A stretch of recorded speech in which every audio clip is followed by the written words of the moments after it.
Well, hey there, idiots. Welcome back to Observe. In today's video, we're going to be analyzing the nonverbal communication of Armie Hammer. More on him in just a second. Let's go ahead and roll the intro first.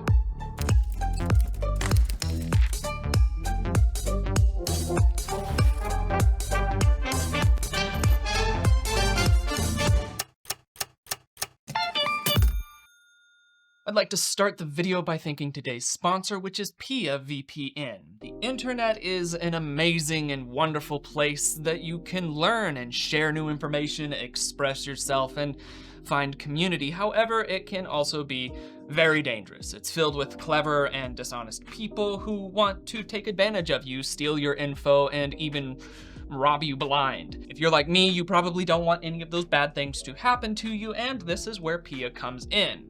Whenever you browse online using an unprotected device, whether it's your phone, computer, tablet, or console, your device sends out a vast amount of information that can be intercepted by various entities well before it ever reaches its destination.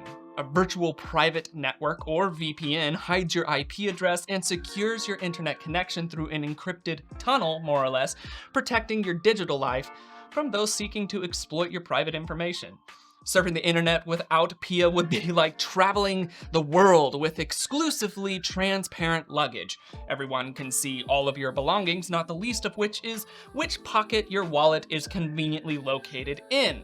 What makes it worse is that anyone who is sneaky and fast enough can simply grab your wallet from said pocket, and suddenly you have 200 new charges on your card for items that you would never ever want or need. Pia, or private internet access, hides your IP address and encrypts your internet connection. This way, it shields your digital life from the eyes of your internet service provider, network administrators, and government censors as well. Not only does it offer protection for maybe one or two of your devices, it allows you to protect unlimited devices. So no matter what platform you're on, be it Windows, Mac OS, Android, Linux, iOS, and many more, you can use one private internet access subscription to protect everything. It's not all about privacy though. It's also about unlocking the internet's full potential. Depending on where you are in the world, you are allowed access to a sliver of the internet that's specific to that region. Streaming services like Netflix and Disney have thousands of movies and shows, but because of local licensing laws in regards to streaming, viewers only get access to a small fraction of them. For instance, I have been wanting to watch Spider-Man No Way Home for a minute now, but it's not available on Disney, it's not available on Netflix, it's available nowhere in the US except for renting and buying. However, if I switch my location using Pia over to one of the servers in Australia, suddenly I have access to the movie to be able to watch at my leisure when and where I like. After all, watching these services without Pia is like paying to have a front row seat at a concert for your favorite venue, but when you arrive, you find out that you've actually been seated outside the venue. Private internet access helps you overcome these restrictions by giving you the option to change your IP address to one of the 91 countries that they allow you to choose from and 50 US states. This allows you to gain access to websites and services that are only available in those other locations. But now it comes to you, the subscribers of Observe. By using my link, you can grab an 83% discount on private internet access. That's just $2.03 a month, and you also get an extra 4 months completely free. So head to the description of this video and follow my link, which is piavpn.com/observe to get 83% off private internet access with 4 months completely free. Thanks again to Pia for sponsoring today's video, and back to your regularly scheduled program. All right, for those of you who are unaware, Armand Douglas Hammer, born on August 28th of 1986 in Santa Monica, California, estranged himself from his family, which had a powerful name in the oil industry, when he decided to pursue a career of acting rather than following in the family business.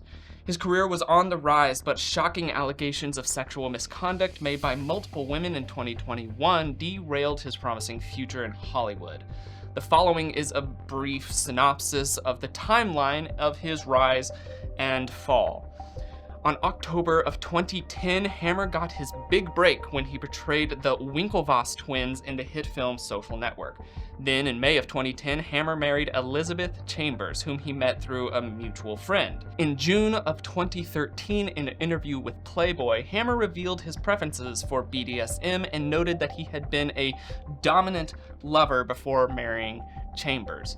In 2017 through 2020, Hammer's career got a boost when he earned Oscar nominations for his role in Call Me By Your Name alongside Timothée Chalamet. He starred in several critically acclaimed films between 2018 and 2020, including Sorry to Bother You. In July of 2020, after 10 years of marriage, Hammer's wife filed for divorce due to his infidelity. In January of 2021, unverified screenshots of messages he allegedly sent to multiple women via social media were publicly shared on an anonymous Instagram account. The messages depicted fantasies including cannibalism and BDSM. Another woman who dated Hammer in 2020 also accused him of sexual violence and participating in knife play. On January 29th, Hammer dropped out of the movie Shotgun Wedding and 2 TV series, Gaslit and The Offer. February of 2021, Chambers wrote on Instagram that she was shocked, heartbroken, and devastated by the allegations directed towards Hammer. She expressed support for all victims of assault or abuse. That same month, yet another ex-partner claimed Hammer talked about cannibalism with her, saying that he wanted to break her rib and eat it.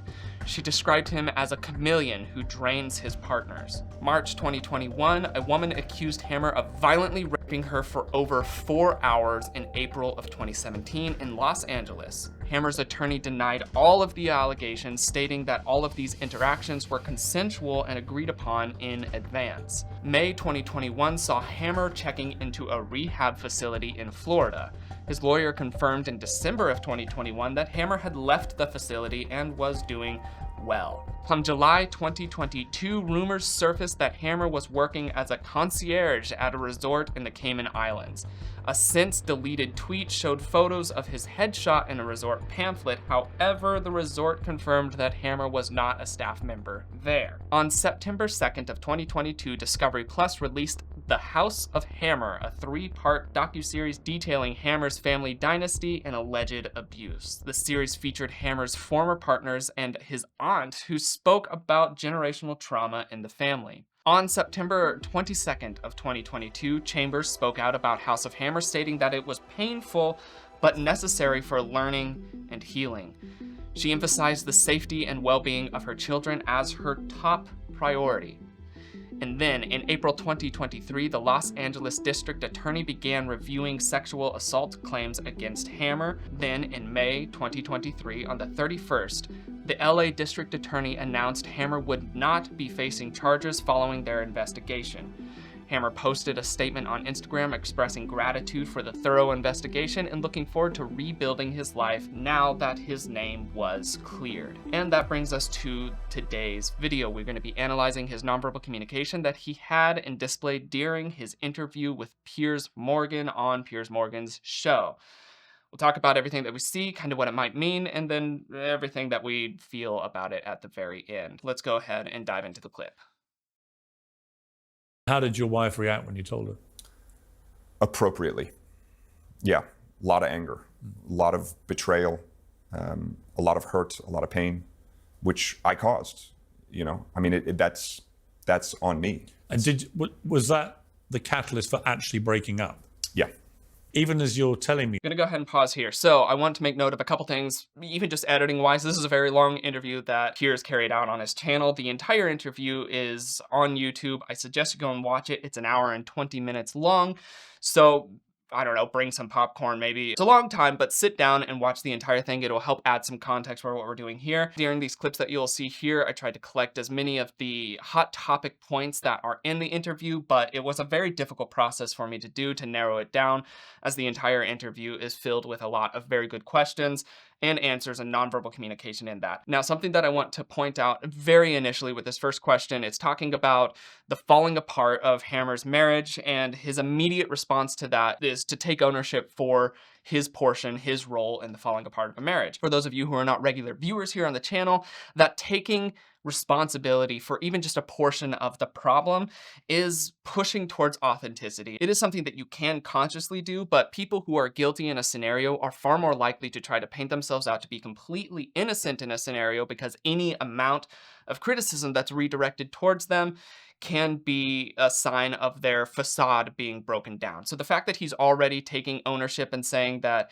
he had caused these problems in his relationship is at very minimum a sign that he's been in a therapy situation that encourages him to see that point of view.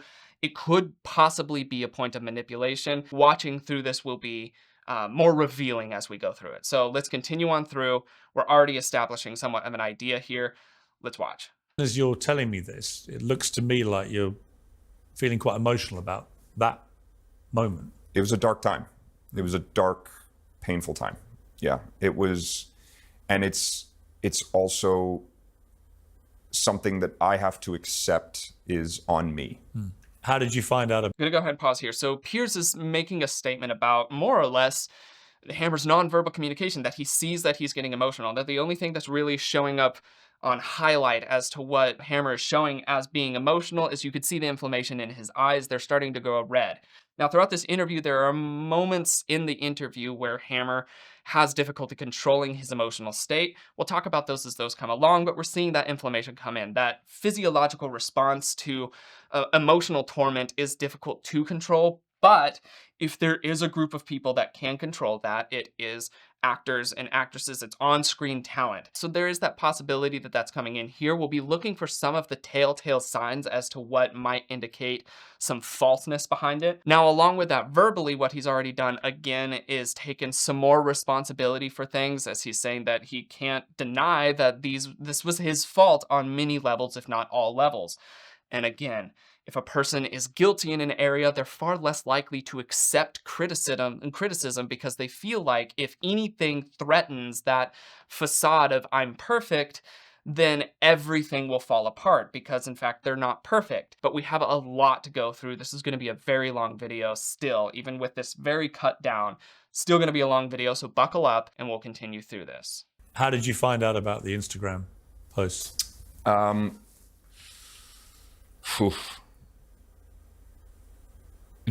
Okay, I'm gonna go ahead and pause here. So this is a pretty substantial nonverbal cluster that has come up here. He breaks eye contact and then closes his eyes for a prolonged period. He has his hand over his mouth and he does a pretty overt sigh. So that cluster definitely counts as a spike from his baseline, from where he's casually interacting or speaking to Piers. Now, to break that down, the mouth touching gesture is a sign of agitation.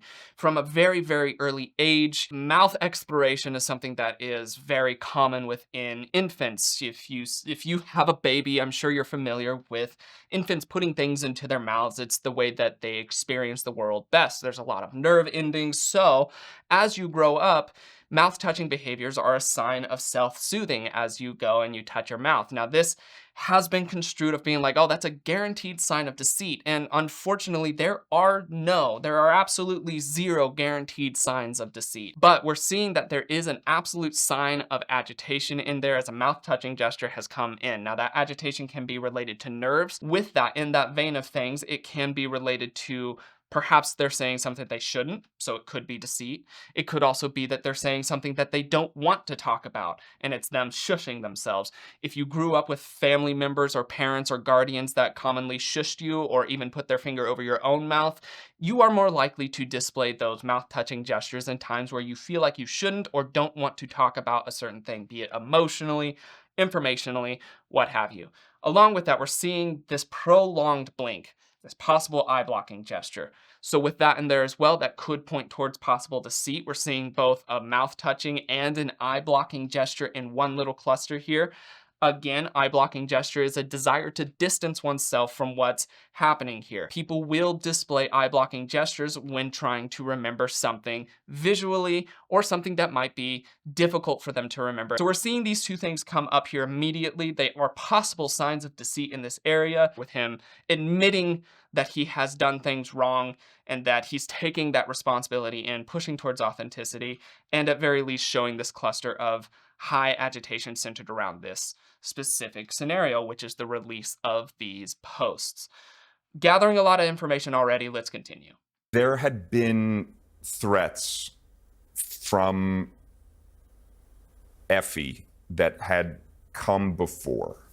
And this is going back even farther. There were threats that she would reach out and tell me that she wanted to kill herself. Like, and it was. How long has your affair been? During that time, while he was talking about these more complex and troubling remarks made by another party, he's having difficulty holding eye contact with Piers. Any person that is holding eye contact regularly and then diverts that eye contact, it could be seen as a sign of deceit. It's difficult to hold eye contact with a person while you're lying. That being said, the pop culture term of if a person's looking everywhere else but at your eyes, that means they're lying, is oftentimes actually the opposite. It's because they're feeling nervous and might be nervous about being perceived as lying that makes it difficult for them to hold eye contact. All that it can indicate, at very best, is a level of agitation. Again, a level of nerves, and you have to look at the context around it to be able to get the accuracy of the read itself. You can't look at it and be like, not holding eye contact, definitely lying. So we're seeing him have difficulty holding eye contact there in that area. It lines up with possible deceit. It also lines up with the fact that what he's talking about is very difficult to speak about. We're getting an understanding as to how Hammer behaves throughout this interview. It's messy for sure, but as you gather more information, things can be clarified more and more. Let's continue. The actual affair lasted 10 months, and then it ended. But then, there was sort of a lingering involvement, even though we never saw each other again. There was communication that went for another couple years. And he does a lot of self-soothing gestures during this time. You'll see even during that time where he was saying that there was a lingering connection. We didn't see each other, and he does a little manipulator to his face there. Those self-soothing gestures are signs of agitation. It's a person's subconscious attempt to calm their nervous system down from points of nervousness, agitation in general. So I'm curious to know why he has that little face-touching gesture in there during this time. It's not enough to say contextually, but he does say that he didn't see her during that time, and he touches his face. So maybe there was a point that he did. I don't know if it was like a video call, if they crossed paths. Perhaps there was a time that he actually did see her during that time and that caused it. Either that, or he's simply uncomfortable with speaking about the scenario itself. It's difficult to say this early on. Let's continue. And in the end, did you break it off? Do you think that was the catalyst for what then followed? It's hard for me to say what her motivation and why she did what she did. But I don't think that helped. Prior to that day, she had accused me of other things on social. I'm gonna go ahead and pause here again. So something else that I want to make note of is that he's not pointing out or supposing what other people are experiencing or presenting during that time. If he's saying, oh, she did this because I know she did this, I'm much more suspicious of that than him admitting here, I don't know exactly why she did what she did. I do know that my actions probably didn't encourage anything other than the outcome that happened. Again, he's taking ownership in this towards at least a portion of his actions. We haven't gotten towards a lot of the difficult content quite yet, but even in these early on minutes here, he is taking a substantial amount of responsibility for his actions and the results that they caused. Let's continue. Things on social media. That was the day where she accused me of rape. Right. And that was the big word. That was the, record needle scratch. I mean, what she said was you'd had a 4-year affair, she said, with you, during which she says that you'd said the graphic and violent texts about cannibalism, about rape fantasies, your desire to drink her blood. These messages began to leak out all over the internet across 2 days. Some of them, and I'll read just a few, 3 of them.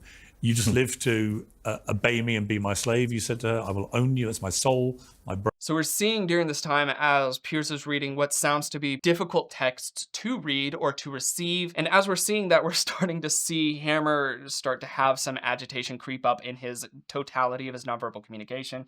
He reaches for his water. He has to adjust something, reaches for his water again, wants to take a swig. This is causing agitation. Now, could it be causing agitation because he's guilty of something heinous and he's trying to calm himself down? For sure, possibly. There's also the possibility that he's having and displaying agitation during this time because it's uncomfortable to have messages that were sent in private displayed for the whole world to see, especially when it involves things that are sexual of nature, including in the kink realm, which for those of you watching this video is not centered around kink shaming. It's not centered around any judgment towards anybody who has sexual fantasies or proclivities that might not be the same as myself or as you watching. That's not the point of this video. Point of this video is to be able to see whether or not he's being authentic in what he's saying, rather than us trying to find a way to stand on a pedestal and say, well, I wouldn't say that or do that. So since you are, that makes you a bad person. So just want to make that clear here. That's not the point of this video. Let's continue. My brain, my spirit, my body, would you come and be my property till you die? If I wanted to cut off one of your toes and keep it with me in my pocket, so I always had a piece of you in my possession. I'm 100% a cannibal. I want to eat you. It's scary to admit. I've never admitted that before. It was that. Okay, I'm gonna go ahead and pause here because there was a little cluster of things here. Something that Hammer does regularly throughout this interview and is a very coached gesture is a preening gesture of sorts. And so the preening gesture is that he'll adjust his clothing, mainly his suit coat, and lean back. And that preening gesture comes across for a number of reasons. It's a indicator of a person's aware of people viewing them and how they're being viewed. It can also simply be a trained gesture if a person's feeling insecure. People will say, fiddle with your cufflink, adjust your clothing, adjust your tie, anything along those lines will give you this appearance of caring about how you view rather than just feeling nervous. So he has that a number of times repeatedly throughout this interview. We'll be paying attention to when those pop up to see if there are any times that he says anything that can be proven as a lie, to give us perhaps an insider look on, oh, this is a tell of deceit rather than just the actual tell of agitation that it is. So we see that coming up. Along with that, we see a very substantial, overt, very difficult to miss lip compression in there. For those of you that don't know, lip compressions is usually centered around the biting back of negativity in some form, be it negative words, negative thoughts, negative emotions, something along those lines, centered around that. So we see that coming in here, and it coordinates with what Piers is saying at the time, as he's saying some complex messages that were sent and allegations that were sent. And then it gets around to the next portion of things, and we start to see a little smile of contempt. Now, for those of you that don't know, contempt is an indicator of moral or intellectual superiority. So at this point, we know that Hammer has a level of contempt centered around what was being stated there. Now, why he has that, we're not sure. It just guarantees that on some level, he has some sort of insider knowledge or information that we're not privy to, or that he feels we're not privy to. Ergo, the sign of contempt. So let's continue and we'll talk about that. It was that stuff which obviously blew off around America and around the world. Armie Hammer, I'm a cannibal, in your own words. Right. Let's first of all. So with that statement there and Hammer's response to it, closes his eyes, blocks his eyes off again. This could be an eye blocking gesture, distancing oneself from what's being stated or presented to. And then he does a snort of derision and still consistently keeping that expression of contempt with the activation of one side of the smile over the other side of the smile. So with that, he feels derisive contempt towards that statement. We're left wondering until we continue on through, why is that derisive contempt displayed there? Why does he want to separate himself, as indicated by the eye blocking? And why does he have derisive contempt towards that statement of being a cannibal? It is rather synchronized. It's not like he's trying to put on some sort of show during this time. An indicator of desynchronization is the stiltedness of the emotional displays being given. His words synchronized not only with his own emotional state, but also with what the words are being stated. He's being authentically contemptuous towards that statement. And let's hear why. First of all, address that elephant in the room. Are you a cannibal? No. You know what you have to do to be a cannibal? You have to have actually eaten someone. Have you ever eaten any human flesh? No. Not a question I thought I'd ever ask him. No. Okay, very straightforward question. Are you a cannibal? His immediate response, he again closes his eyes. Separation. Has a desire to separate himself from the stimulant that's being presented at the time. And again, that can be information, that can be emotion, that can be anything that you want to separate yourself from, closing your eyes. Along with that, he has the same snort of derision with that. The thing that seems to be more interesting to me and engaging towards me is the overt Micronose Shake with that while he's saying no. Now, if there had been a Micronose Shake, that would even be further hammering home his authenticity. For those of you that don't know, the larger the emotional display, the larger the gesture or expression, the more likely likely it is to be controlled. The smaller it is, the less likely it is to be controlled. This one's pretty overt, but it's synchronized. It's quite synchronized with his immediate response. He doesn't have to think about it. He doesn't have to consider his actions or anything along those lines. Now, for those of us watching, that leaves us wondering, is that because he's prepped these answers in advance for a long time? Possibly he's been silent for 3 years. The other possibility with that is that he's being authentic. Now, looking at the rest of the interview so far, we've seen multiple points of possible authenticity with the taking on of responsibility, not assuming anybody else's mindset, and nonverbal communications that's synchronized with what he's saying. So I would personally be pushed towards believing him in this point, that the synchronization between the no shake and his no answer is because of authenticity. Again, it's still early on, so there's the possibility of that not being the case. It's not black and white, it's still gray. We have to continue watching and continue gathering information before we make any form of personal opinion or judgment ourselves. So let's continue. Ask him. Not a question I'd ever thought I'd have to answer, by the way, but no, never. This was a very intense... That was a fascinating part there. He says, not a question that I have to ask. He's smiling, it's reaching his eyes. And all throughout that, he is starting to do micronose shakes. With those micronose shakes, again, like I just said, less likely to be controlled. So as he's saying no, never at the very end, he is revisiting and hammering home the no, never in addition to the question, rather than just packing a narrative or trying to overcompensate for something. Still, very early on in this interview and still working with just a small sliver of information, so it's possibly wrong. But we're getting more information, which allows us to make a better judgment call for ourselves. Let's continue. Tense affair. Very sexually charged between two people with... Pausing there. Very sexually charged, a very overt no shake. For those of you watching, the no shake has a myriad of possible emotional reasons behind it. And that also depends on the culture that you grew up in. He is an American, so that indicates that the up and down shake like this means yes, and the left to right shake like this means no. We want to rely on those cultural normalities, and we also have to note that it's a very overt movement, meaning it's likely consciously controlled. We can either see that he's saying no while saying a positive, or he's saying you would not believe, an unbelievableness. It doesn't push me towards believing that he's leaking a form of desynchronization just because it's so consciously controlled. If it's consciously controlled like that, it's likely going to be the you would not believe.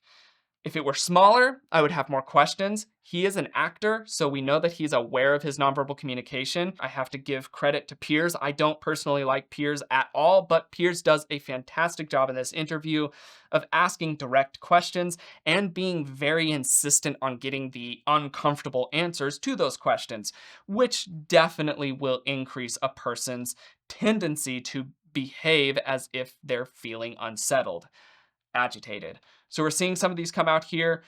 We're getting a better idea. Let's continue. Very similar proclivities and kinks, and any of those conversations that we had inside of that relationship, when you take them outside of that context and put them into broad daylight, it doesn't look so good. It's, you know... And we've never seen what she was saying. Correct. I think for a very good reason. Right, I'm going to come to one of the other accusers. I have seen some of... I just want to pause and make note of that's also important to state. Intimate interactions with another person, it makes you very uncomfortable to have them brought into the cold light of day, so to speak. So he's bringing that up. That does make sense. And it would also then give a reason for many of the nonverbal tells of agitation that he might display throughout the entirety of this interview. This is not a comfortable interview for him, and it will show up repeatedly nonverbally for him. Let's see how. I've seen some of the to and fro there, which puts a very different light, actually, on her claims. But in relation to Effie Angelova, I guess, look, there were fantasies. Is your position that all of this was just role play? That it may be offensive to people to hear about this and to read about it, but it's kind of BDSM, kinky sex role play. It's not actually meant to be taken seriously as you wanting to rape her or to be a cannibal. Is that your argument about the way all this played out? It's not only my argument, that's the reality of the situation. You know, different people have different sexual fantasies. Yeah, you know, and there's a very broad spectrum of sexuality. And People are allowed to engage with their own sexuality, however it fits them and what they do. And if you find a partner who is amenable to these things or even excited about them, in my case, a lot of this I was introduced to by Effie. Well, it was her idea. I'm gonna go ahead and make pause here because he makes note of the importance of understanding the broad range of sexuality that does exist in the world. That is an important thing to note. I have to give kudos to him for admitting that there is that. I also have to say that that's also offering him a level of excuse. So we don't want to hinge everything off of that. Just because people have a variety of sexual exploration and preferences does not mean that you can be a bad person. So we don't want to immediately just be like, oh, he's fine. He said that everybody has it, so it must be fine. That again is allowing ourselves to be manipulated far too easily if that's his goal. There's so much packed into this, but I feel like I've just been talking too much. Let's continue watching here. Idea. Yeah, quite a bit of it, yeah. She had more experience in this arena than I did. Who first raised the concept of cannibalism as a role play? I think that was just sort of like born out of a desire to sort of like, I want you so completely. And all right, gonna go ahead and pause here. So as he's talking about getting into these various fields of kink and BDSM that he was interacting with these various people with, he has a Micronose Shake where he's saying that she introduced him to a lot of these things. That Micronose Shake then presents to me as suspicious, that perhaps he did know about these things. So for me, that counts as a low-level red flag that I would want to make note of, that perhaps he did have more know-how and say in this than what he's presenting. And then we also see a little bit of a lopsided shrug in there. That is insecurity or possible insincerity. We want to make note of both of those instances when talking about this. Perhaps Armie Hammer did know about these various realms of kink before he entered into this relationship, and he doesn't feel comfortable saying that, or he feels like it's implicative of him saying that. There is that possibility. We want to keep track of that, see if that aligns anywhere else or misaligns anywhere else, so we can get a better idea of what's going on in that area. Let's continue. And I want you so totally that it's almost like I want to eat you. But I don't think that's any different than when someone looks at a baby and goes, oh my God, look at those cute little fat legs. I just want to eat you up. Like, it's, there's a part of the brain that controls cuteness aggression. We're not going to have a headline, Armie Hammer, I want to eat babies. Right, preferably not. Preferably not. But it was all, from your point of view, this was all fantasy talk. Sure. Albeit you were indulging in and very a lot intense of sex. It was all fun fantasy. And it was... Throughout the entirety of this speaking of things, you see him shaking his head no. What he's speaking of in the kink communities would be considered one of the more fringe kinks. So he might view the general population as not believing in him. So he would display the unbelievable nature. Where it really comes down to it is the macro or micro nature of the shakes themselves. And all of them have been so far quite overt, quite easy to control anything from this, even down to here. You can control something this big all the way up to this big. So we're left curious in this area. We're gathering more information as we're going through this. We're having some questions in regards to Armie. We're seeing some solutions in regards to Armie. I think it's best for us to continue forward. It was, and some of it sent while I was sitting in a room by myself, inebriated or whatever, thinking like, I'll say this. This will be fun to say. And you were both drinking and taking drugs throughout this period? I don't want to speak to her, but I certainly was. Yeah. The reason I ask is... Okay, during that time, we see very clearly that he's still doing the overt shake no, and then he does a little reposturing and leans back. That distancing, it's an indicator of agitation for sure. Distancing can indicate that a person doesn't want to be there, or that he feels, or that they feel uncomfortable with a situation, the emotional charge of a situation, the implications of that situation, anything like that. It's a desire to distance from what's being stated here. But all of those are so overt that it makes it difficult to be able to pull any form of information from those. They can all be very easily controlled. It's something that we have to try to consider in the totality of it. What I find to be interesting afterwards is that, again, he doesn't assume to state what another person experiences or is feeling in that situation, but more so what he was feeling. And that is pushing towards authenticity. If a person was feeling guilty or was guilty in an area, any point that a person could point attention away or lay blame on somebody else if they're guilty, they will take it. They will take every single avenue of out that they possibly can, because if they don't, again, they run into the fear of being like, if I have anything assail me and is proven that I did something wrong, then the totality of me is then wrong. It is pushing me again towards authenticity. It's still not enough for me to say, oh, he's absolutely telling the truth here, but we have a lot of interview to go through.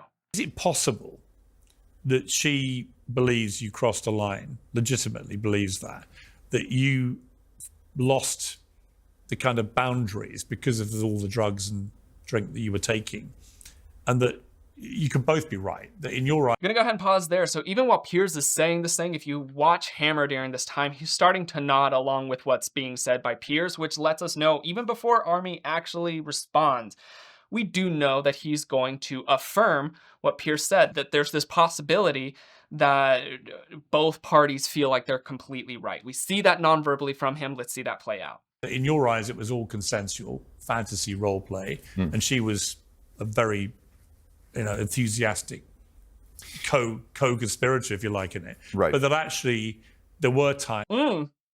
Now we've gotten a little further on, and Piers is continuing to talk, and Armie is starting to want to break in. You hear that through the big intake of air. He's ready to say something. He wants to say something. That means that it's itching for him to get it out. Non-verbally speaking, from what we're seeing here, he starts to have a little nod in there, affirming what Piers is saying, but he wants to say something. It's going to be likely to clear his name, so we can say with a fair amount of certainty as the audience watching this that he's going to then present something that's like, yeah, I agree with you, but...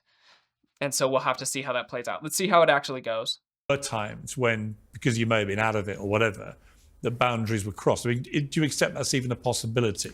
I believe that that's a possibility for her now. I think that there is a legitimate world in which she has convinced herself of these things.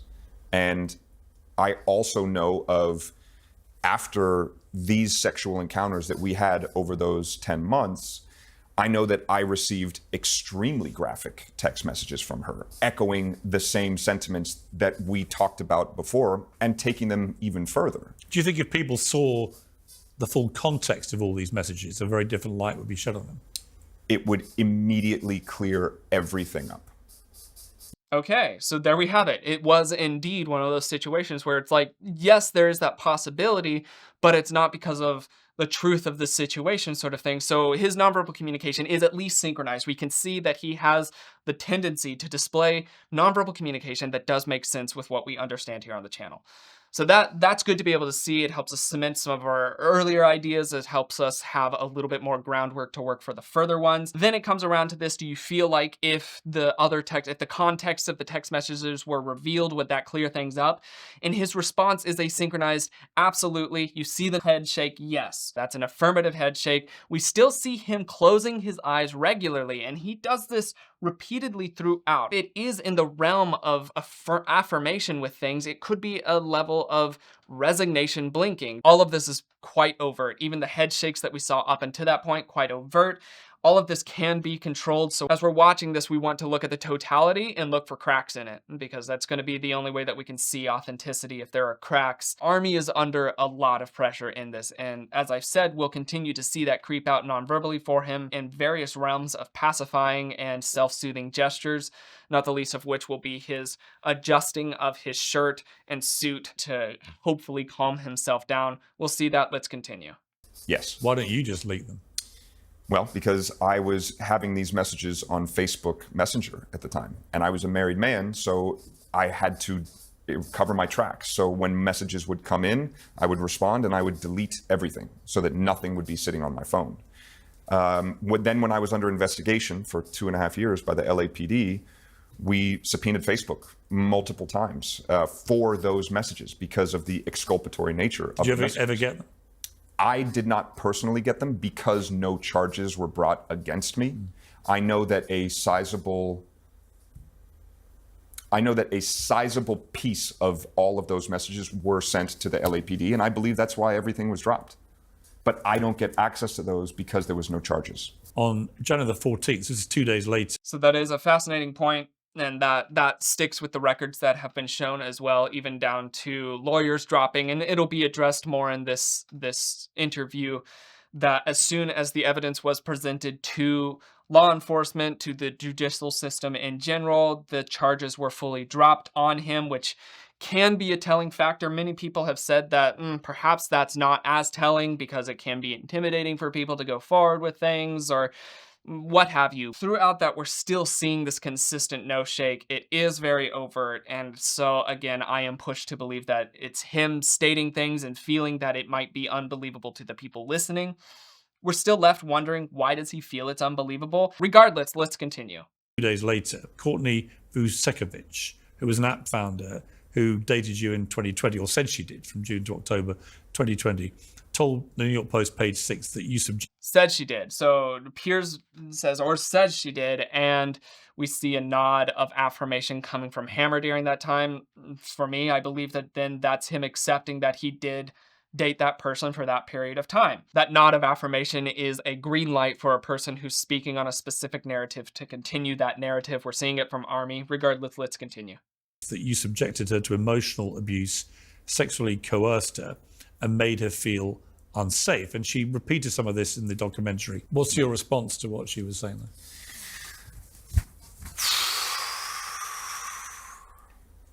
I mean, I think first and foremost, I understand why that's a compelling clip. Okay, so we're seeing a very overt sign of agitation with this, and we're also seeing, again, a little smile of contempt come in there. He does a very overt self-preening gesture. The repositioning of his body, that reposturing, is an indication that he's going to switch roles. He does it oftentimes when he's going from the role of listening to the role of speaking. This is very common in any situation. Along with that, we hear a pretty overt sigh. He's done one of those earlier. He will continue to do those throughout. Let's hear what he says, and then that will help us understand a little bit more as to what we've seen non-verbally. Compelling clip. You have a woman expressing unsafety and fear and all of those things. I understand why that is a powerful clip. These are defensive and externally pacifying gestures. It's a desire to, one, present a barrier between oneself and what's being said or stated or presented. And since it is also gestured downwards, that's pacifying as well. So he's trying to pacify and build a little bit of separation between what's being said. He's also saying that it's a very moving clip, but from that we're understanding that he's going to have some qualms with it. Ergo, the defensiveness and need to pacify. So he's going to say something that contradicts what was just stated. Clip. I disagree with the nature of our relationship and how she described it. I will say this. There are people that I left who were... So he's saying he disagrees, which disagrees, negative emotion, micro head shake, that is fairly synchronized. It also expands out into some more Micronose shakes as well. And he starts to try to offer qualifiers for what we're seeing non-verbally. It's perhaps a desynchronization point due to the micro nature of some of these, but it still also relates to the sentiment of disagreeing with what's being stated. It's still too gray. It's still too muddy to be able to say, oh, this is exactly what's being said here. It makes sense in both contexts. So we'll have to just make note of that. Again, we're continuing to make note of all of these different possible instances so that by the time we get to the end of the interview, hopefully we have at least a more black and white concept as to what's happening here. Chances are, especially with nonverbal communication, it's still going to be a level of gray. We don't understand psychology or the human brain or the way it functions enough to be able to have a black and white answer. So we're still going to be fighting with this level of gray, but hopefully it'll be more of a like dark gray to light gray sort of concept, if that makes sense. Let's continue. Who were hurt and who were upset. None of those people were hurt or upset because I pushed any sexual boundaries that they weren't interested in exploring or trying. Are you sure about that? I'll ask you a different way around. Can you be sure about that? I mean, it can be that women... You sure about that? So he does a circular head shake, which to me indicates a level of perhaps uncertainty or insecurity in how a thing is being said or is being presented, or the subject matter, whether or not it's genuine or false. He also has a little bit of a shrug in there, and then he opens his palms upwards. Even though his hands are folded, he opens his palms upwards. This is a vulnerable gesture. It's a submissive gesture. It indicates that he doesn't have things to hide. So with that, we're seeing perhaps insecurity or uncertainty in what's being said mixed with vulnerability. So his response to that is, I don't know. I have nothing to hide, non-verbally at least. Let's continue. Women, we know this, right? I mean, some women can go along with things Sure. because they're in your thrall and they want to keep you happy, but it may be at the same time they're not really enjoying it at all. I mean, there's an aspect of that I when you look understand. back on all this, do you accept? I mean, if you were Yes. having, for instance, I accept that. if you were having this relationship with All right, so now we're hearing two people try to kind of talk over each other. From Piers, Piers is asking a question. He wants to get that question finalized and clarify that question. What's more telling is how Armie is approaching it. Armie is approaching this with the mindset of he wants to agree, but he has a but in there that he wants to include. So he, again, is becoming more animated with this desire to include information that changes the question's parameters a little bit. Let's see how that plays out. with Effie, for example, that was extreme in its nature in terms of the language you use and things you were doing. Is it possible that when you try to replicate some of that with somebody else, they might go along with it, but they might also feel pretty uncomfortable? Do you think that's a possibility? I do. And I understand now the nature of the power dynamics of these relationships where, because of, my position or my career or my notoriety or fame or whatever you want to say, that people might be inclined to go along with something that isn't necessarily their bag of tea. I also know that in my sexual relationships with people, I was very cognizant and very aware about presenting. These are my desires. These are my kinks, if you will. Do any of these sound good to you? And then they would say, oh, I like this, and oh, we can try this. I've never tried that. I have questions, but I'm not saying no, and I don't like this or I don't like this. And then you say, okay, great. Well, let's move slowly through this. If this is anything you want to try, we can try them. And we will make sure we do it safely and with communication and with healthy boundaries. If it's nothing that you want to try, then great. We won't do any of that. How would a woman you had that conversation with, how would she express? Going to go ahead and pause here. So throughout the entirety of that, all that Armie is presenting here is a discussion that is absolutely necessary. And I feel most every relationship that has two different people coming together and has perhaps different sexual preferences or desires is this open line of communication. Along with that, we're seeing that his nonverbal communication is synchronized with the words that he's saying. As he's gesturing, his gestures end on sentence points or on sentence breaks. It's all synchronized throughout. He's not forcing any level of this. He's not trying to portray some form of false facade while he's talking about this, even down to the movements of his head while he's talking about areas that he might feel are unbelievable, as opposed to areas that he wants to affirm, that he's showing he's being affirmative in. All of it is conveying authenticity as far as synchronization goes. And what he's talking about is an essential part of any relationship, is the communication of expectations and desires in regards to intimacy. Let's see how the question evolves from there. Express concern once you'd started? I would make sure that it was very clear that at any point, whatever was going on could be stopped. How? We had safe words, which is a very important part of BDSM. So what were they? Orange was pause, meaning... So he's talking about safe words in regards to BDSM. And non-verbally speaking, you could see his uncertainty in the area start to come out as he's starting to do more hands upwards gestures, which is a sign of vulnerability.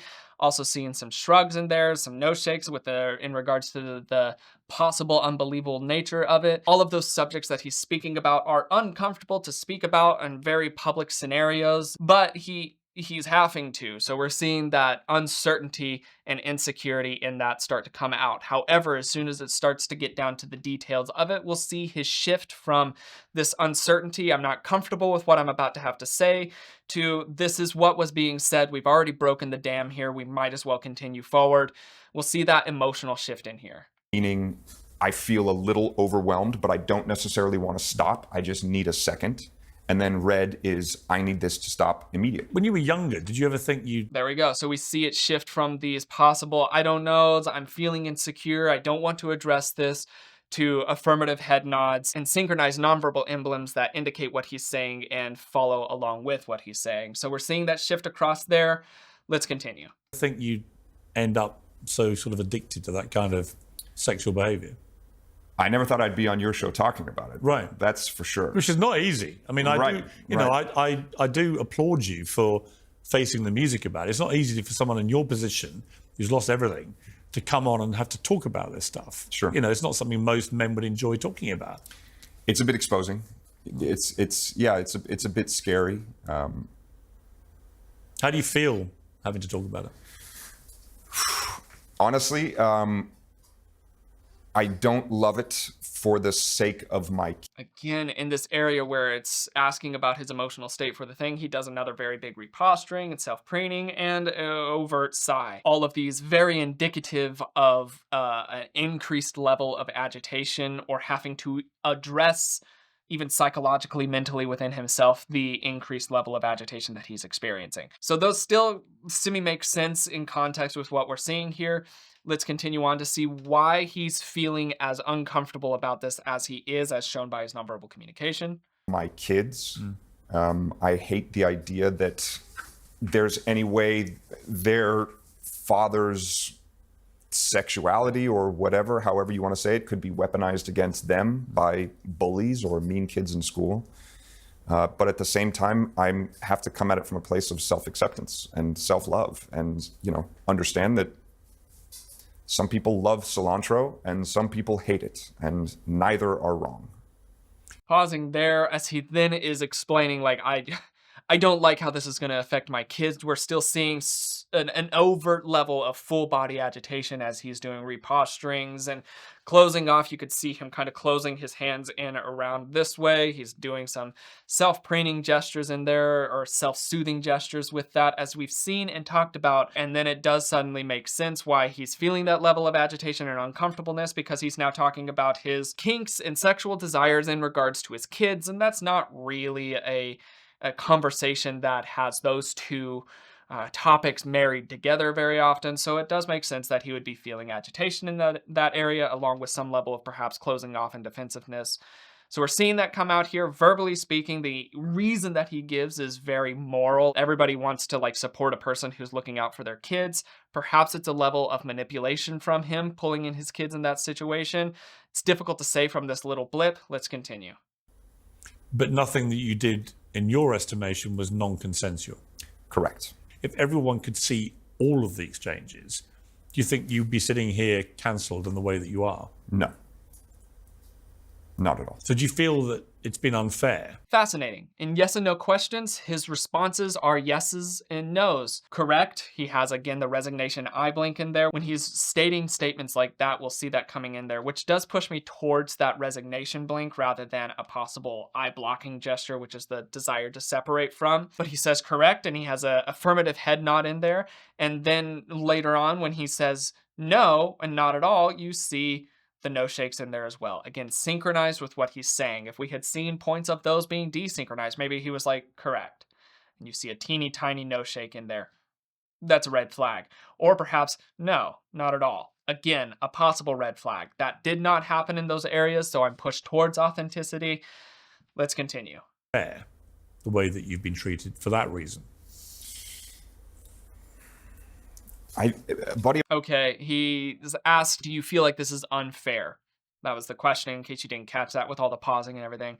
And his response is to do another sigh. He's not making eye contact as he's thinking about his answer. A lot of his answers are very consciously weighed before he delivers them, which, yeah, I mean, I think it's important in this sort of interview to weigh your questions and think about your answers before delivering them, but that also then does lend towards the possibility of some of it being prepped or the possibility of a lie. But what I do find more interesting is that he has a level of contempt again slip out onto his face, as you see one half of his face having more activation than the other half of his face. We as the audience know he feels like he has a level of moral or intellectual superiority. We're about to find out where that moral or intellectual superiority originates from what he's about to say here. Let's see how it plays out. A buddy of mine always says, the thing that makes life fair is that it is unfair for everyone. So for me to sit here and say it's not fair, sure, there are elements of this that don't feel fair to me, but... Interesting. So he's, now we know the moral, it's likely moral superiority that he feels in that, because he's stating a concept that is difficult for many to stomach, is that just life in general is regularly unfair. So if that's something that he feels is a motto that he lives by, it suddenly makes sense why he would display moral superiority in regards to that question. Then, along with that, when he says sure, you see a little brief rub of his nose there. So there is a saying in nonverbal communication, body language reading, that there is an effect called the Pinocchio Effect. When a person is lying, that more blood will rush to their nose, making their nose itch lightly. It's called the Pinocchio Effect. It's been proven that that's not actually the case. It's not when a person's lying. It's when a person's feeling a level of agitation. That also being said, anytime that you see a person itch their nose does not mean that they're feeling agitation. It can just mean that they're having an itchy nose. There are obviously so many external reasons and causes for nonverbal displays. So with that though, we're not seeing him regularly just like itching the ever-living daylights out of his nose. It's just one little brief touch there, which to me, that indicates that perhaps there's something that he's having difficulty saying in that area, that he's having an emotional qualm with what he's stating, or that there's some sort of negative emotional weight behind it that he's not feeling comfortable with, ergo the little brief touch of the nose. Let's see how it plays out. But, and I've said this, and I'm not being trite, I'm not being glib about this. I'm incredibly grateful for everything that happened. I now am able to be the father that my kids deserve. I'm able to give myself the love and validation that I was looking for from others. I'm able to be a good example to my kids. I'm able to also be a good example to my kids about sometimes we mess up. Sometimes we fall on our face. Things got a lot more serious. Seeing a lot of no shakes as he's saying, I'm able to do all these different things. Considering where he's coming from this interview and how much of an attack everybody has been on, it makes sense that a lot of what he's saying, he would feel people are going to find unbelievable. So we would expect to see a lot of no shakes in there. But then it switches around to an affirmative head nod as he's speaking affirmative notions. And that indicates, again, a level of synchronization between what he's saying. So we're left still asking these questions as to why he's moving in these ways as he's stating these things. Let's continue. Serious several months later in 2021 when Effie Angelova, who'd had that lengthy affair with you, went public with accusations that you had raped her. That initiated an LAPD, Los Angeles Police Department investigation. Gloria Allred, the famed feminist attorney, took up her case, and she was seen giving a pre-recorded statement. Again, what do you feel watching that now? I want to add a little bit of context. The lawyer mentioned is regularly wanting to step up and give voice to women who are not able to give voice to themselves, especially in our legal system. That's a very important facet of this, understanding what her approach to her cases is, because it adds context to what happens later on and adds a little bit of clarity. That's not yet here in the interview. We'll get to it, like I said, later on. What we're gonna see here is how Armie deals with hearing a statement given about him that disagrees with other statements given by the same person before, where they have gone back on their word a couple different times. Let's see. It's not easy to watch because it represents one of the most difficult times of my life that I've ever. I want to pause there. This isn't my favorite response by Armie in this area.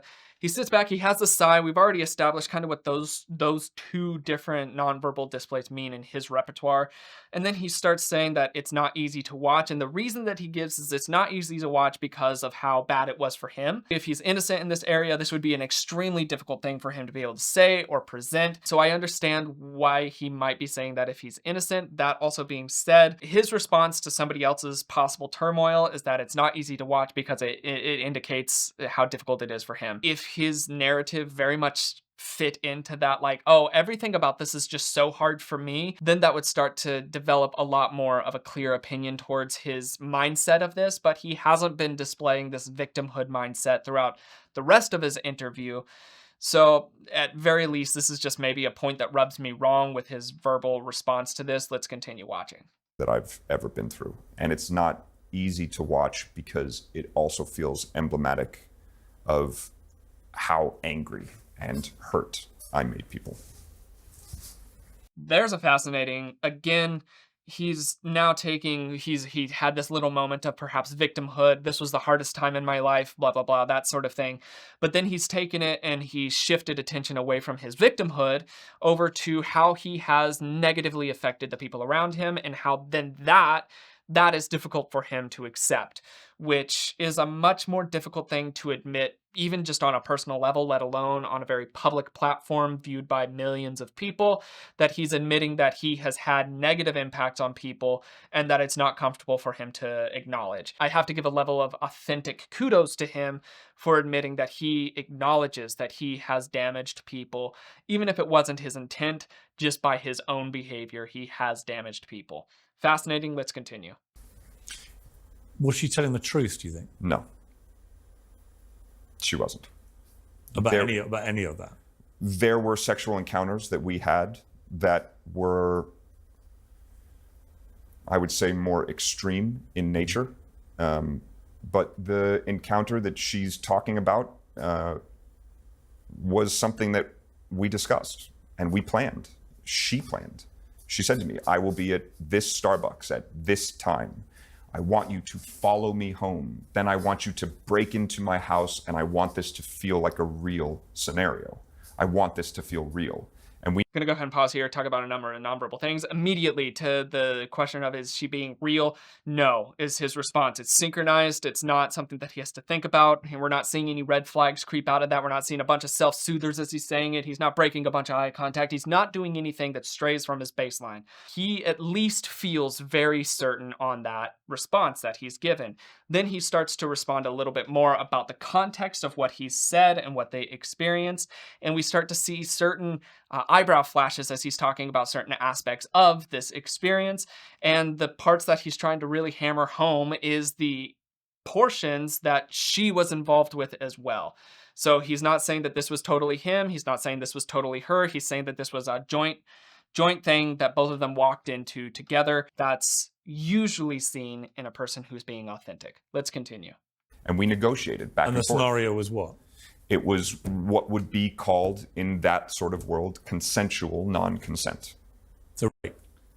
Consensual. Well, I mean, a rape role implies that there is no consent. But she wanted to simulate an Correct. experience of It being would be a simulated. But with her knowledge, in fact, as you Not say, only her knowledge, her planning. You know, she said, meet me at this Starbucks and follow me home, then come in the door and do this. So, you know, I had never engaged in anything like this before, so we tried it, and I got to her house and the door was locked, and I had to shoot her a message and be like, your door's locked, I need you to come unlock the door. And she was like, oh shit, sorry, be right there. So it was even awkward and clumsy, but it was something that we tried that we never did again, but it was something she wanted to try, and I wanted to be an accommodating partner. there was Okay, so even during that, he's starting to add context to the question and his emotional responses to those things, which we have to wonder, is he packing a narrative or is he adding clarification? In a person's packing of a narrative, everything is centered around diverting attention from the actual scenario itself.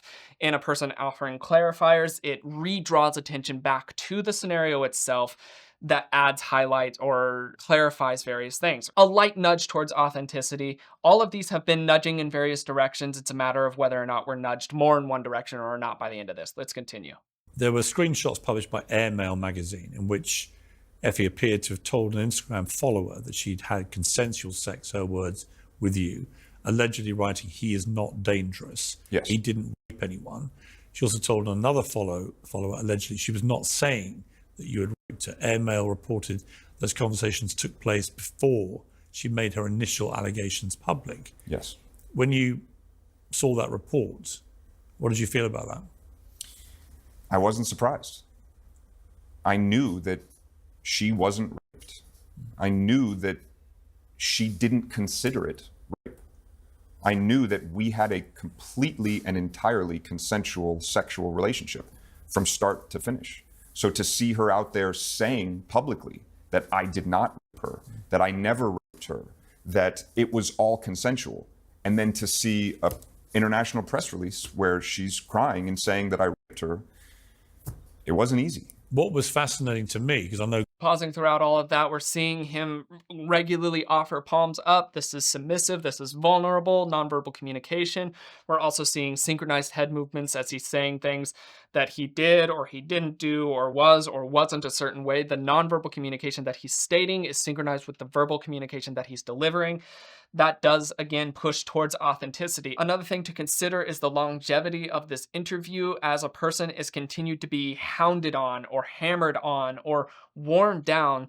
Their ability to hold up their facade decreases over time. It's much more difficult to keep track of all of your nonverbal communication, all of the different avenues, along with keeping track of your storyline. So the longer the time goes on, the more likely it is to see more and more disconnect, more and more desynchronization, more and more seepage of what was actually the case as opposed to not if a person's lying. We're very far into this interview by now, and Piers has not been light with his questionings. He's been very direct and very insistent on them, even when they're extremely uncomfortable, and he knows they're uncomfortable. He's done a very good job at not allowing Hammer to become comfortable. That allows us to then see this is Hammer's uncomfortable, unplanned reaction to these very uncomfortable questions, and it's all still staying consistent throughout the entirety of his narrative. And it's also staying consistent non-verbally. Those are all important things to be able to make note of. He is an actor, but even with people being on-screen talent, there's a very vast difference between being able to perform and play a convincing character when everybody's really pushing for you to achieve that, as opposed to somebody who really wants to wriggle into the cracks and find out where you might be lying. And you can see veteran on-screen talent fall apart when they're pushed because it's not the kind of pressure that they're used to. They're used to this kind, not this kind. Let's continue. because I know Gloria Allred very well, is that she dropped representing her. Yes. Because she could not get her to sign a sworn affidavit to the effect of what her claims were saying about you, that it was non-consensual and so on. I mean, that on the face of it is quite telling, that someone like Gloria decided this is not for me, this case, because she couldn't get her client to do this under oath. Yes. Did you think that was significant? Yes. Under penalty of perjury, if she signed this affidavit and it was found to be untrue, she would be in legal jeopardy. I am proud. Pausing there, because that's where I was speaking about earlier. This lawyer, her whole thing is giving voice to women who do not have a voice. If she, who is a renowned lawyer for that reason, decided that she was going to drop the case because of her client, to me that feels fairly telling. There is absolutely the possibility that perhaps Effie was paid off. He didn't have much money at the time, Armie didn't, Hammer didn't, and he was already estranged from his family at the time because he, like I said at the beginning, he separated himself from their business. They were very family-centric, as even spoken of by the aunt. So anybody who strayed outside of that, they were much more likely to ostracize, which he received that ostracization from his family early on by choosing to be an actor. So he's not receiving financial anything from his family. Then that pushes us to be curious, where would the hush money, so to speak, have come from if he's already had his finances, already had his career ripped away, as made very clear and can be proven evidentiarily that he does not have the assets to be able to fork out hush money? Where would the hush money have come from? And then the other possibility is that perhaps Effie in this situation just felt like it would not go well. And so she didn't want to give that. There is that absolute possibility. It is more questionable with the fact that once evidence was submitted to LAPD, to just the judicial system in general, that the case was dropped, and that she is not willing to swear under oath to what she's saying. Those two to me count as a fairly large red flag towards her authenticity. Again, though, still wanting to make space and grace for the possibility that perhaps it was fear of a power play. He's still a celebrity. He's still fairly famous, even though he's gone through some rough stuff. People are still there. They still want to support him, even doggedly, blindly even. People would want to support him, so perhaps she was feeling that pressure and didn't want to go forward. It's a very fascinating thing. I feel like that scenario, that combination of instances is fairly telling, but even with those, it's still not a black and white. Let's continue. I am proud of the place that Elizabeth and I have gotten to as co-parents, where, yeah, a lot of unfortunate and painful things happened. Most of them my fault in the relationship. She made you undergo psycho-legal evaluation. I just have to pause again.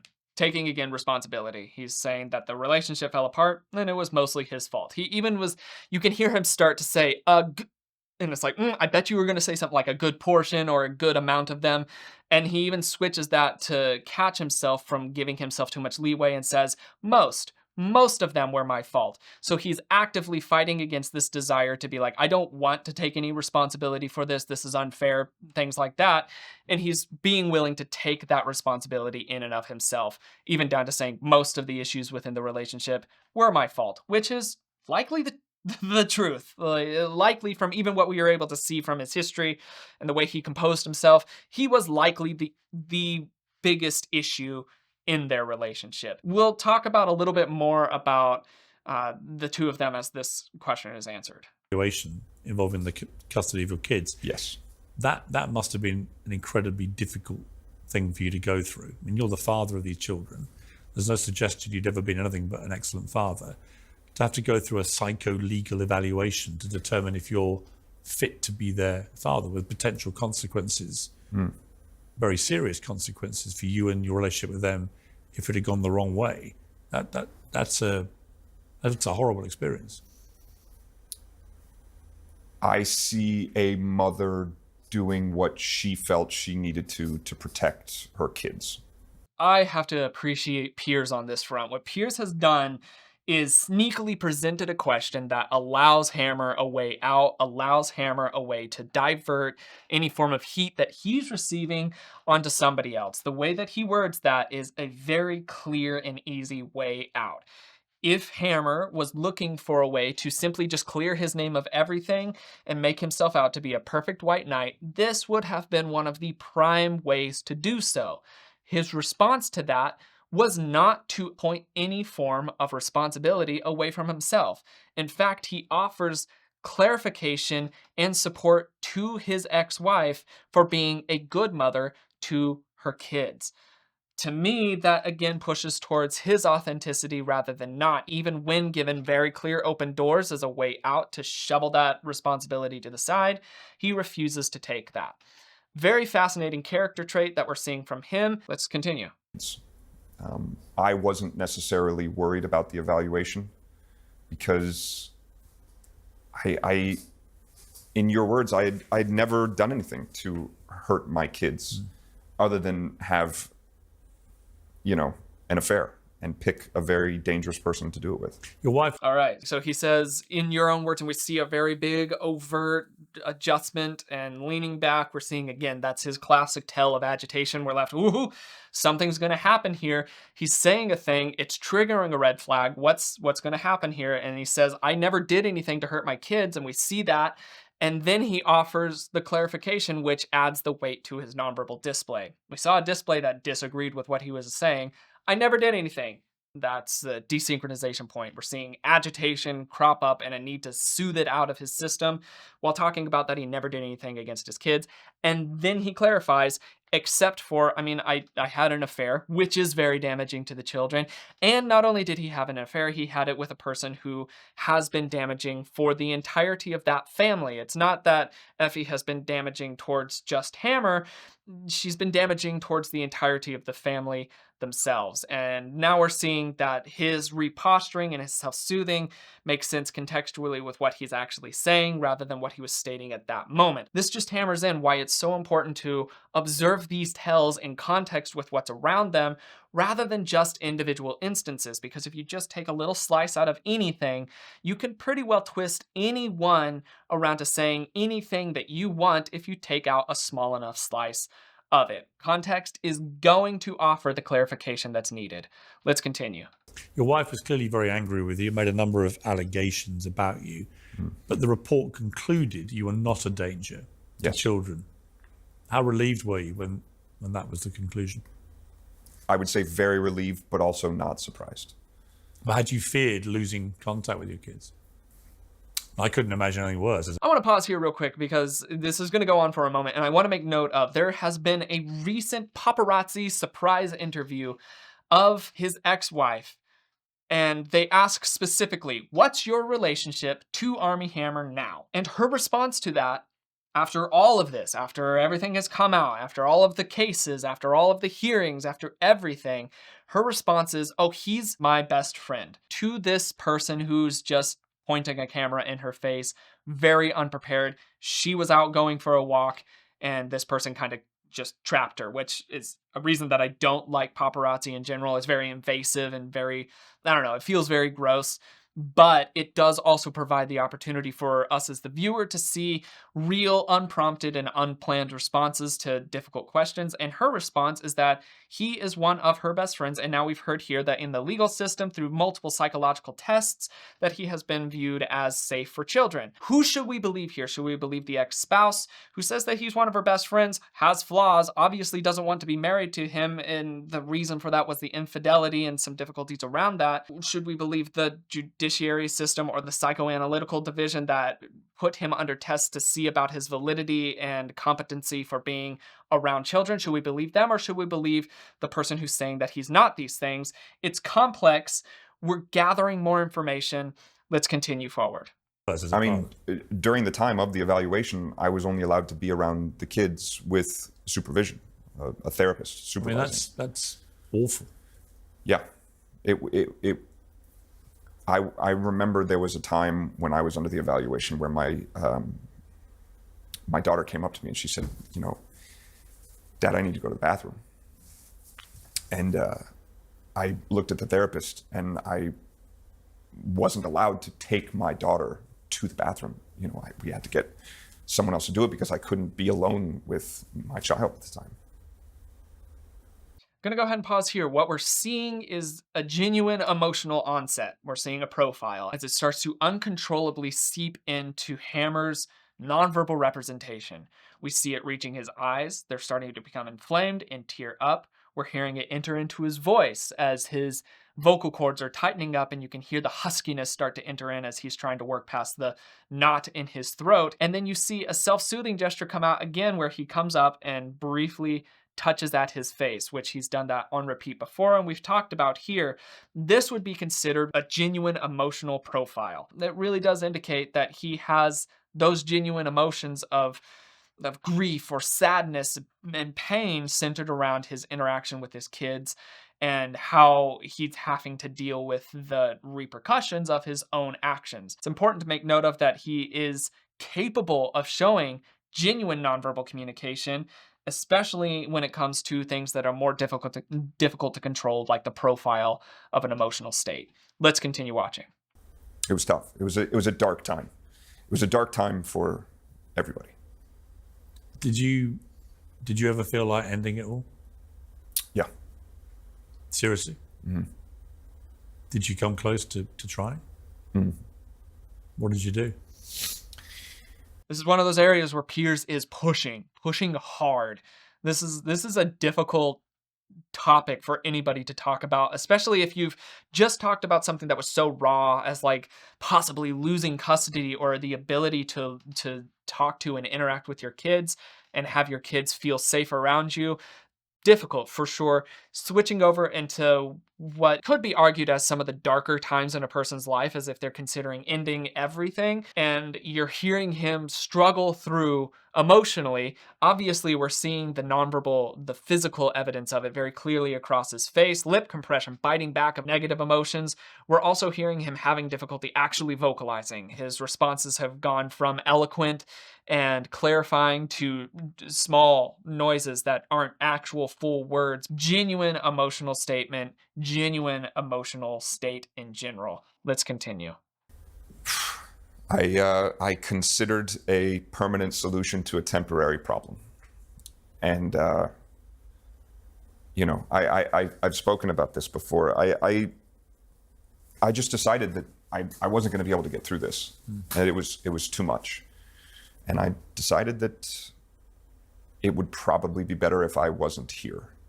And I just swam out into the ocean a long way. We were down in the Cayman Islands, so I swam out a long way. But then as I was out there in the ocean, I thought about my kids standing on shore.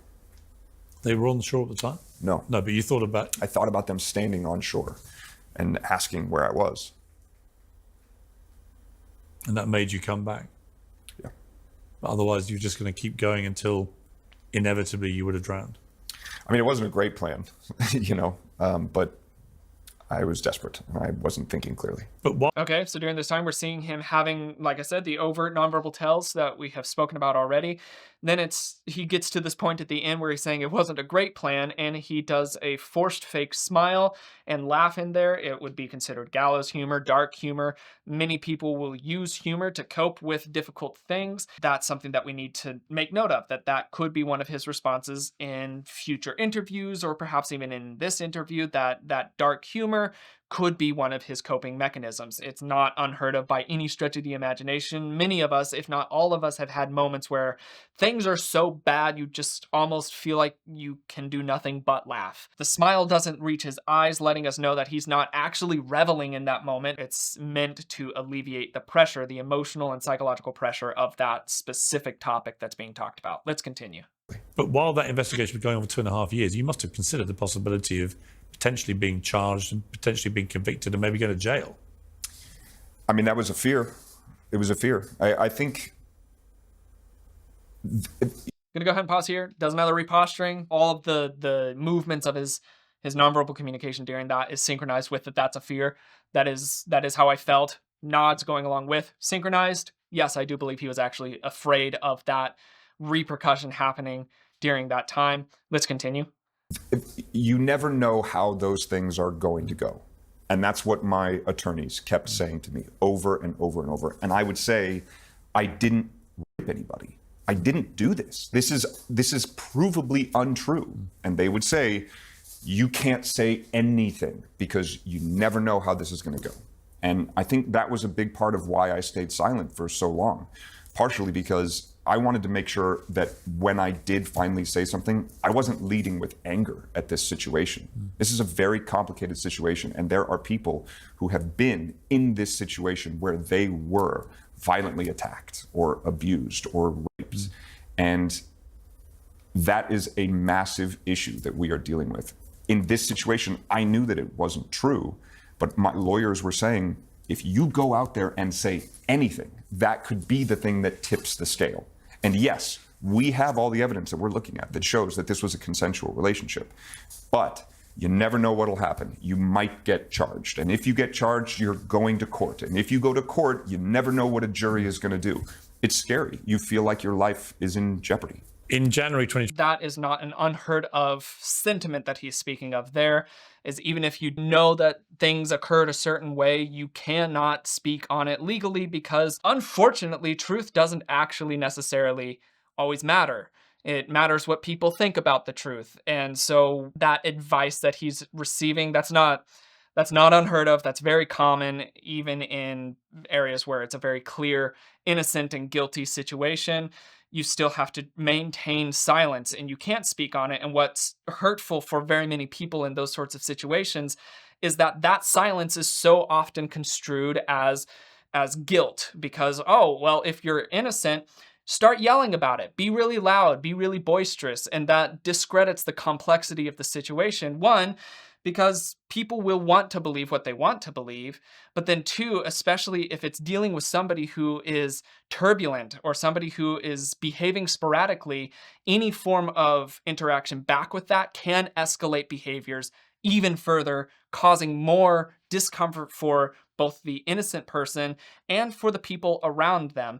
So that does make sense contextually as well. He's not pulling that out of some sort of hat being like, oh, well, I just was quiet because I wanted to be.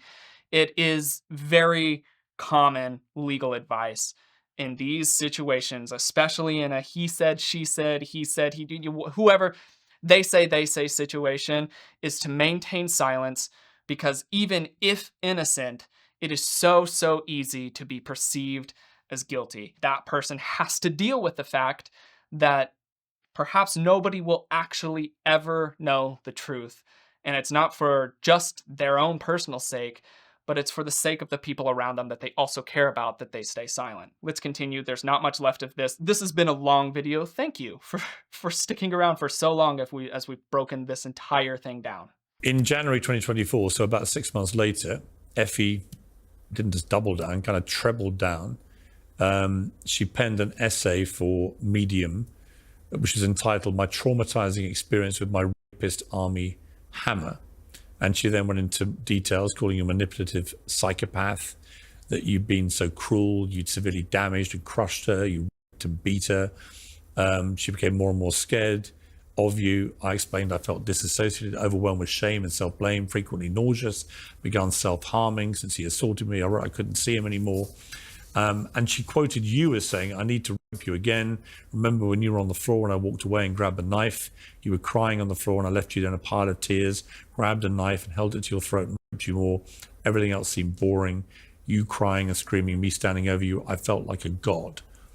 I mean, pretty devastating to read that. I'm gonna go ahead and pause there. So during that entire, like even Piers said, pretty difficult to read interaction there. Watching Hammer's nonverbal communication throughout that, we're not seeing any seepage of what would be considered gloating, especially in areas where this need and desire for power is constant in a person. With their interactions with people, you will oftentimes see them have a level of gloating about their experience and their effect on people. You can see this very commonly in people like Ted Bundy, as they're being presented with their own actions. You'll see some of these gleeful or happy, gloating sort of behaviors come out. That's also in Ed Kemper. You could see that commonly, even in Jeffrey Dahmer, who was a very subdued person in general. You see these levels of, they take a level of joy in their negativity and the power that they hold over people. We're not seeing that seep out from Armie during this area. There's the possibility that he's just really clamping down on his nonverbal communication throughout this. But then that also makes us wonder if this is what he can do when he really clamps down on his nonverbal communication. What about all the other areas that we saw throughout this where it seems as though things were leaking through and seeping through, even if it's not really for him? What about all those areas? Is that areas that he didn't clamp down, or is that areas that he intentionally let things out? It's fascinating. We'll talk about it at the end. Let's continue. Read that. The quotes that she ascribed to you, were they true? I don't remember saying those things. I know that... But they could be true. I know that we had the encounter that she had planned.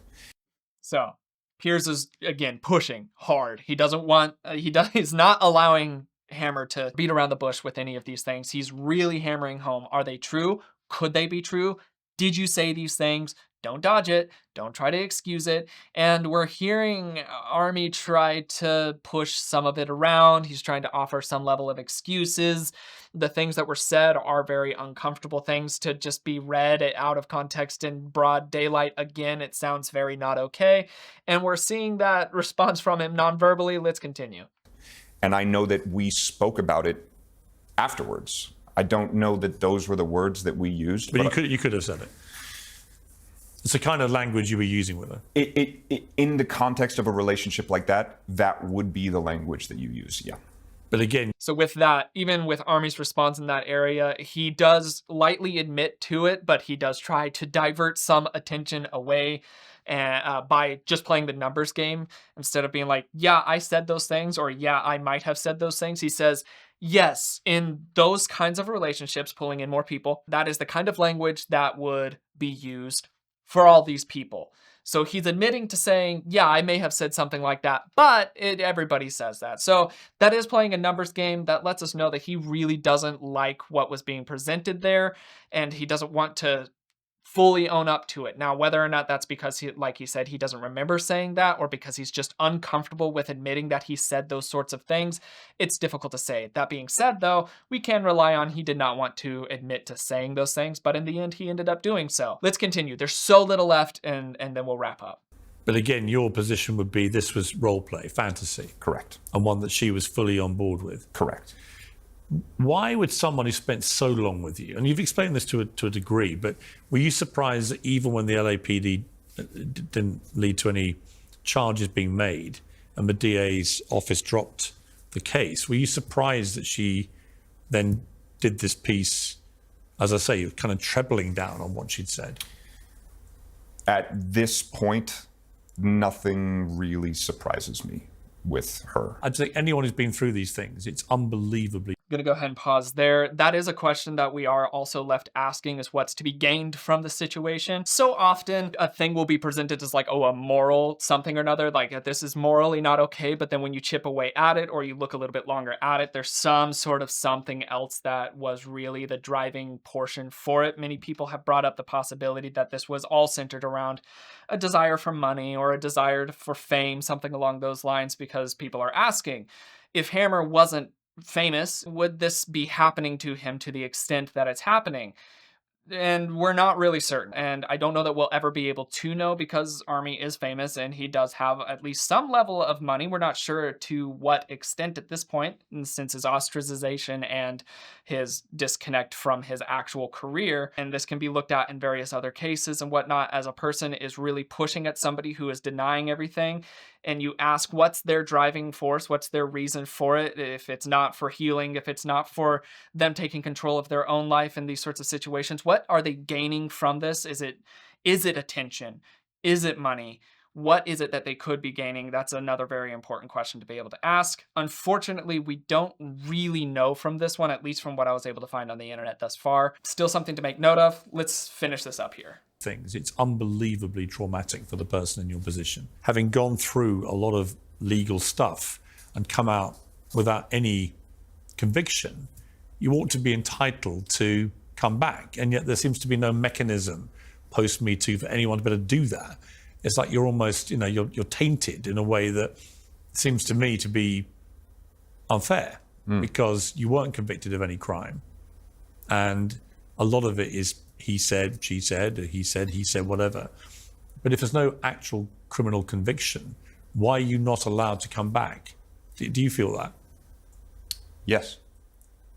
There's a kind of irony, isn't there, that The Social Network made you very famous, huge hit movie about the beginnings of Facebook, and social media had a big part in ruining your career. Armie the Cannibal became the kind of go-to Twitter headline for people. I hadn't actually thought about that. That's very funny. It is. Well, it's not funny for you, but it's an irony, isn't it? In a sort of like gallows humor kind of way. That's the thing. I'm at a point now where I've realized the best way to get through these difficult times is to cry when you need to, and then to laugh when you need to. And you've done both today. Yeah. Okay, so that's where we're wrapping it up there. Again, this is not the full interview. I do heavily suggest you go and watch the entirety of it if you have the time. It will add some context to this.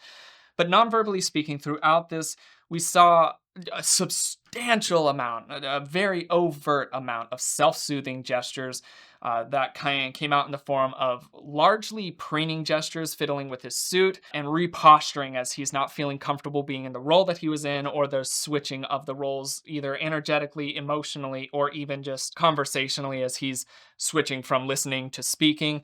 We're seeing that very overtly. We saw a substantial amount of mouth touching and face touching gestures, which again are self-soothing for agitation. We saw some lip compressions in there, which is the biting back of negative words and emotions. all of those things that we did see could be indicative of possible deceit. What then we're left wondering is, how do we know if it was deceit or if it was a level of just self-soothing from nerves? And what we have to then rely on is what's being said and the continuity of what's being said and how it's being presented. What he did present was continuous throughout. He never changed his story, he never altered his story, and then along with that, how he presented it was with a level of a desire to take responsibility for the actions that he had without supposing or imposing meaning on other people's actions that he did not himself know. Those to me push towards authenticity rather than deceit.